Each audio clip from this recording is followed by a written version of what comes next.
আবারও কালীগঞ্জের মোলান্দি গ্রামে পাট ক্ষেতের ভেতর থেকে উদ্ধার হলো বোমা।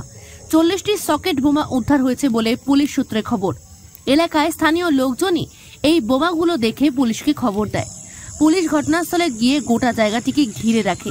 এরপর খবর দেওয়া হয় ডিসপোজাল স্কোয়াডকে।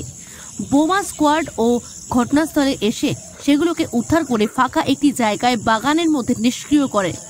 আগামী দিনে এই অভিযান চলবে বলে জানান কৃষ্ণনগর পুলিশ জেলা অতিরিক্ত পুলিশ সুপার গ্রামীণ উত্তম ঘোষ। আগামী দিনে পুলিশ কুকুর এনে গোটা গ্রামে তল্লাশি চালাবে বলেও জানান তিনি। কালীগঞ্জের মোলান্দি গ্রামে বিভিন্ন জায়গায় এখনো পর্যন্ত বিশাল পরিমাণ মজুদ রয়েছে বলে ইতিমধ্যে অভিযোগ করেছে বিরোধী রাজনৈতিক দলগুলো। তাহলে কি শুধুমাত্র নির্বাচন বা নির্বাচনে পরবর্তী হিংসায় ব্যবহার করার জন্য এই সমস্ত বোমাগুলো মজুত রাখা হয়েছিল?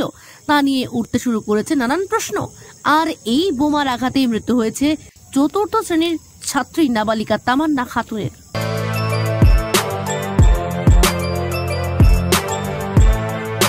এখন অনেক বড় শ্রী লেদার্স হাওড়া ময়দান।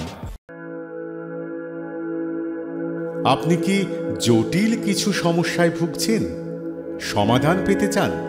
যোগাযোগ করুন প্রখ্যাত জ্যোতিষ ও তান্ত্রিক মনসারাম ভট্টাচার্যের কন্যা মনসা কন্যার সাথে। প্রখ্যাত জ্যোতিষ ও তান্ত্রিক মনসা কন্যা হাওড়া জানবাড়ি ও হাতিবাগানের নিজস্ব মন্দিরেও বসেন। যোগাযোগ 9830106967 আর 9239655323।